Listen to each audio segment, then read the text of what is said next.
তাহলে ওই ফেরেশতার প্রশ্ন হলো যে মান রব্বুকা মান দীনুকা মান নাবিয়ুকা, তিন প্রশ্নের উত্তর যদি সে জবাব দিতে পারে তাহলে অবশ্যই আমরা তাকে ছেড়ে দিব। আর কবরের জগৎ থেকে একবার যখন বেঁচে যায় সে প্রত্যেকটা ঘাটি থেকে বেঁচে যাবে। ওই ড্রাইভার যেমন গাড়িটা চালাইতে চালাইতে হঠাৎ পুলিশের সম্মুখীন হয়ে গেল, পুলিশ তার সমস্ত কাগজপত্রগুলো চেক করে দেখে যে হ্যাঁ তার সবগুলোই ঠিক আছে, কোনোটাই ভেজাল নাই। উনি যদি সারা বাংলাদেশে গাড়িটা চালায় কোথাও তারে ধরবে না, কারণ প্রথম চেক যখন করেছে প্রথম তার চেকের মধ্যে প্রথম তার যাচাইয়ের মধ্যে সে রেজাল্ট পাস করে ফেলেছে। সামনে যতগুলো পুলিশ আসবে সবগুলোই তো একই তদন্ত করবে, তাহলে বোঝা যায় এই লোকটা কোথাও ঠেকবে না, কোথাও ঠেকবে না।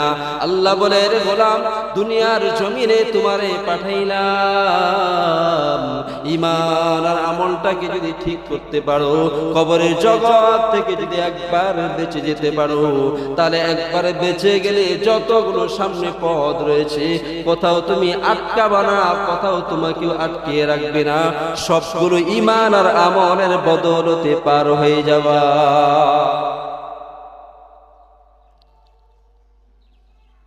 ইসলামের ভিতরে নারী সুমাইয়া রাদিয়াল্লাহু তাআলা আনহা যেদিন রাসূলের ডাকে সাড়া দিলেন যে আল্লাহর রাসূল বলে ঈমান যদি কেউ আনে আর নেক আমল করে তাহলে অবশ্যই সে দুনিয়াতেও সফল কাম হয়ে যাবে, আখিরাতেও সে সফল কাম হয়ে যাবে। সুমাইয়া রাদিয়াল্লাহু তাআলা আনহা একবার রাসূল সাল্লাল্লাহু আলাইহি সাল্লামের কথাগুলো চিন্তা করে তিনি ইসলাম ধর্ম গ্রহণ করলেন।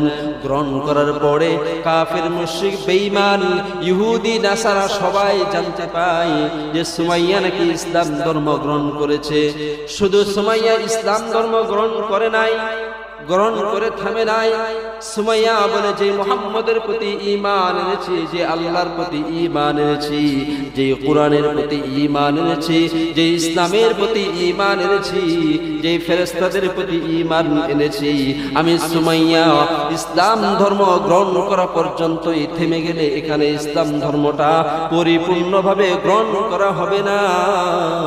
সুমাইয়া তদানীন সময়ের মক্কার মধ্যে সবচাইতে ধনী একজন ছিলেন এবং অনেক বড় একজন ব্যবসায়ী, একজন